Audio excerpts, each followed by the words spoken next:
Black is probably not a good idea because there's like fuzz all over this, but there's nothing. I'm not changing. So deal with the fuzz.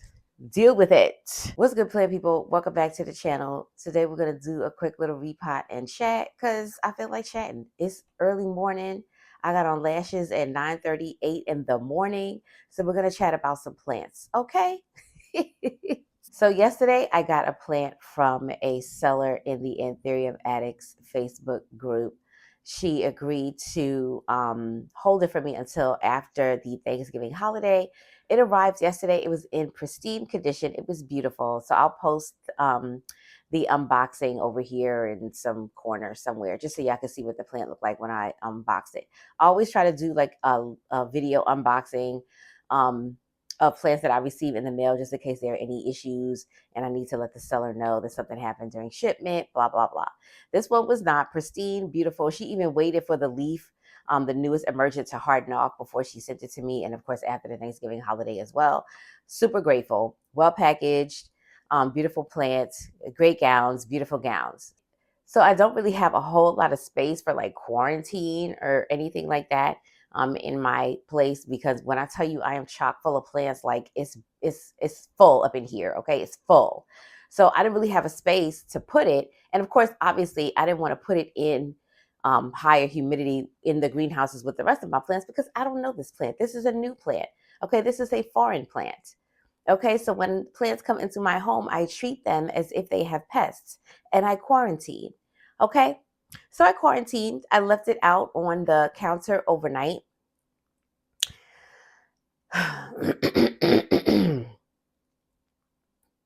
But then when I woke up this morning and decided to pot it up, content for the channel and whatnot, y'all, look at this. I don't know what happened. My guess, let me see if I can show you.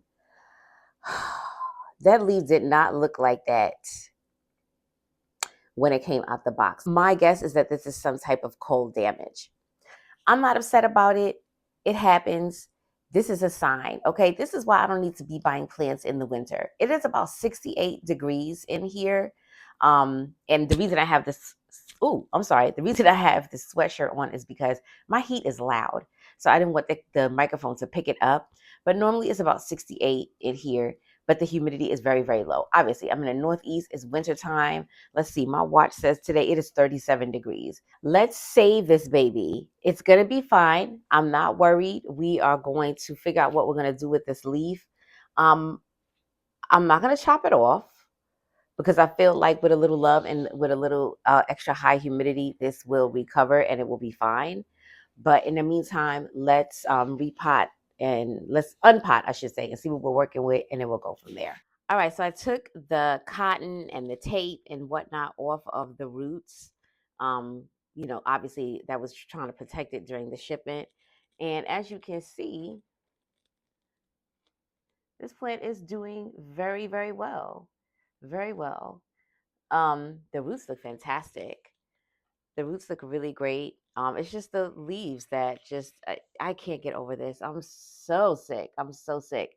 Oh, I guess I didn't say what this was. This is a um Bessier Af by Zara Michelle. Bessier Af by Zara Michelle. So my goal at one point was to keep this out in ambient, and I might be able to do that in the spring, but not now. This leaf is crunchy. This leaf is crunchy. This is definitely cold damage and lack of humidity, but we're gonna fix it. We're gonna fix it. So let's get it out of. Whoa! Wow! Wow! Wow! That is fantastic. I don't want this to go all over the floor, but look at that. That's great. Oh my gosh, that's fantastic. Oh man, I almost, like, every once in a while I be thinking, dang, should I just do some experiments in, some inorganic substrates? Because as y'all know, I'm a semi-hydro girly. I don't do soil. It's not really my bag. But sometimes when I see stuff like this, I be like, dang, like maybe I should try one of these little chunky mixes because it looks like, let's see what we looks like we have in here. So it looks like we got it looks like some perlite. We got some orchid bark in there. Maybe some tree fern fiber. Looks like some horticultural charcoal as well. So there's a lot going on in here, and clearly this plant is extremely happy. Um, but yeah, I'm just kind of like, nah. Yeah, nah. We're going to jump off in the semi-hydro and and make it work. So I try to take off of as much of this as I can because when I want to pot this up into semi-hydro, all of these little orchid bark pieces, and I need it to, because semi-hydro is hydro, it's water. And when you add, or when you keep pieces like this on, those things retain, these little orchid bark pieces and whatnot, they retain water, mix, the roots more prone to root rot, etc. And we certainly don't want that. I have been struggling as of late with some of my plants due to root rot, mostly because of the change in weather. And that they kind of slow down growth. In the fall and winter, at least mine. Some people be like, oh, my plants, my anthuriums are taking off in the fall. And I'm like, where? Where are they taking off? Taking off where? Not here. They are taken down. They're being taken down. um, so yeah, I've lost some plants to, not lost, but I'm definitely rehabbing at this time. Lots of plants, a few plants due to root rot, in terms of watering, and I'm trying to avoid that in the future. But then I end up underwatering, which is also a problem. So there's that. So this is looking pretty good. Oh, there's a little piece of sphagnum moss in there. This is looking pretty good. We didn't lose too many roots. Got a couple of here, a couple there, here. Didn't lose too many roots. This is an incredibly, let me get rid of this pot. This is an incredibly healthy plant. Like wow. I'm definitely going to thank this woman. This looks great. Um, the next thing that I do is I usually rinse off the roots, but let me, you know what? I'm not going to do that. I'm not going to rinse off the roots. What I will do is spray them down with hydrogen peroxide. And so I have that here. I usually rinse the roots off and down, but I don't think that I will do that. I'm going to try something different this time. I'm not going to rinse the roots off, but I will spray them down with hydrogen peroxide, and I always do that.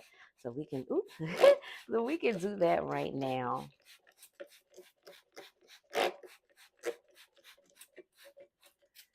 And I also spray my plants with the Captain Jack's Dead Bug Brew.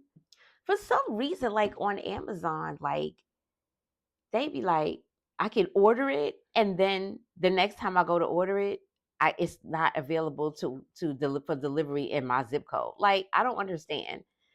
Can I get it or can I not? Because I had ordered it in the past from Amazon before, and then when I went to order it again, they were like, you cannot get this ordered shipped to your zip code. And I'm like, okay. So I decided to get the insecticidal soap instead. So I'm going to spray the leaves down with insecticidal soap. I have done that in the past, and potted my plants up and put them right in the greenhouses, right in the grow lights, right in the, what have you.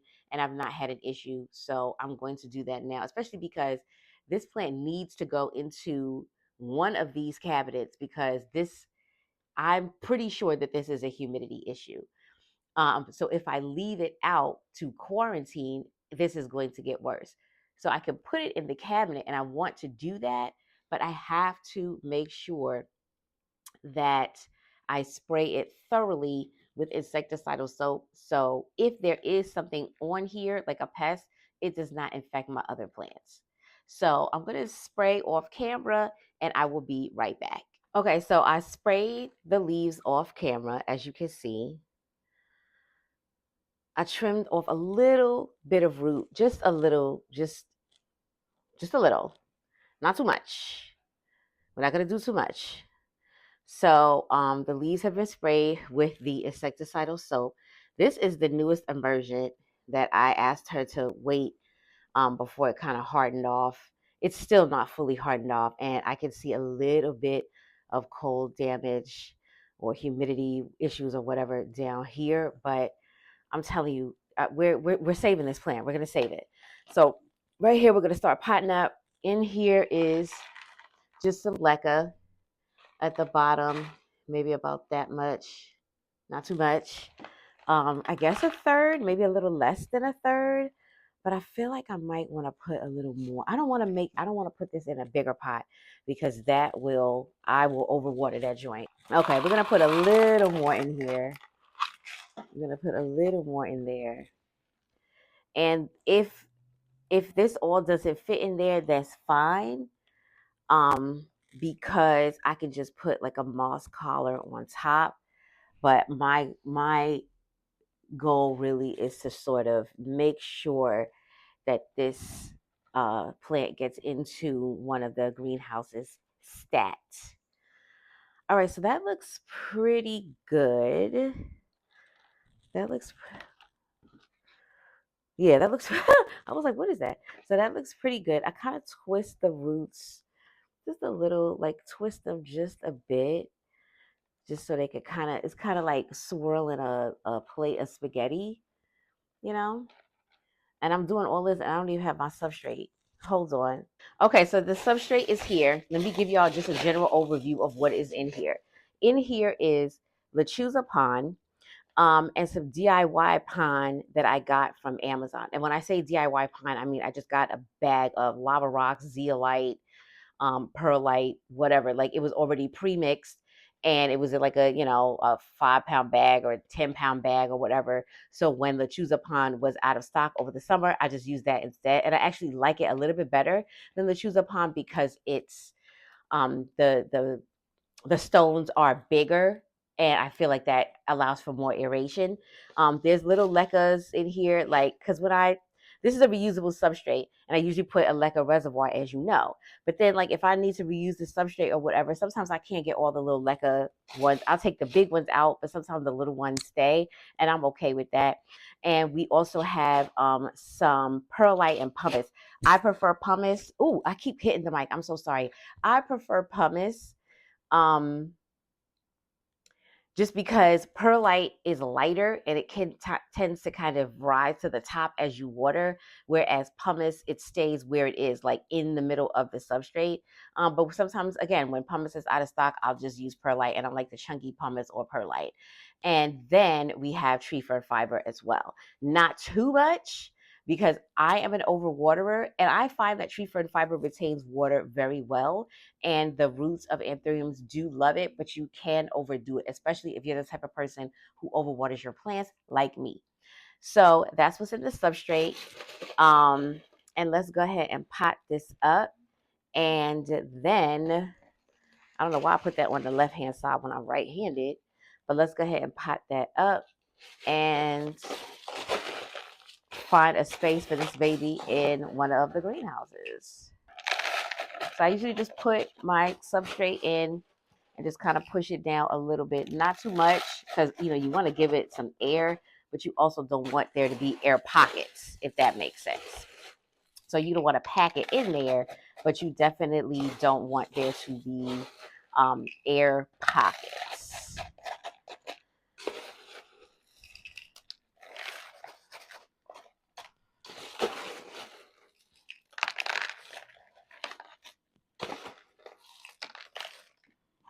All right, and there we go.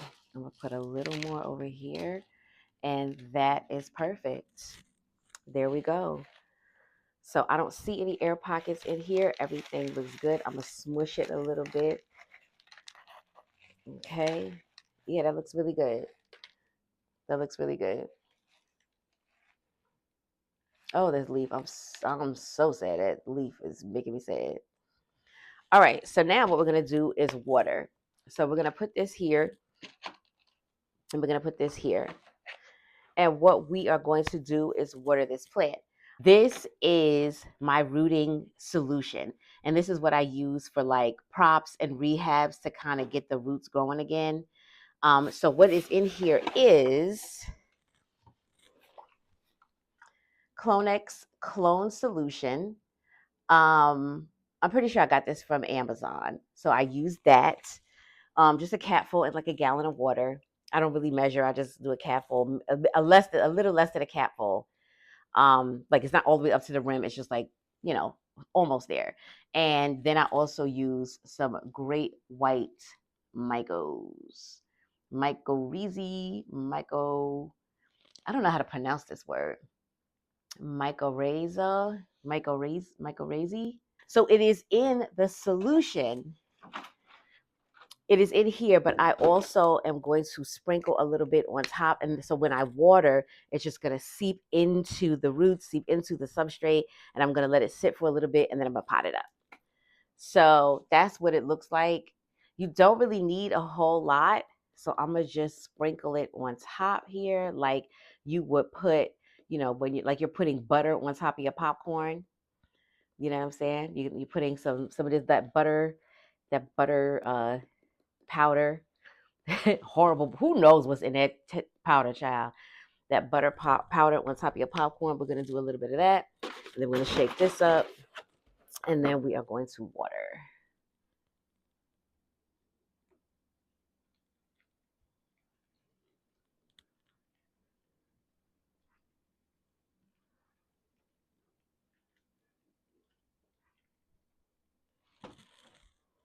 And that's it. So I'm gonna let it sit there for a minute, get herself together, maybe about 20, 30 minutes or so. And then I'm gonna find a spot in the greenhouse. We're gonna pot her up, and we're gonna check on her in a couple weeks. I'll give y'all some updates, let y'all know how things are going. Hopefully this plant will recover. I'm just really happy to receive it, and I was so happy when I unboxed it, and then when I saw the leaves this morning, I was like, oh my God. But I'm not going to cut this leaf off. We're going to move forward. Okay, we're going to move forward. So yeah, I'll update y'all about this one in a couple of weeks. Let me go work out. Child, I got to get back into this gym. But anyway, thank you so much for joining me. We'll check on her in a couple of weeks. See y'all in the next video.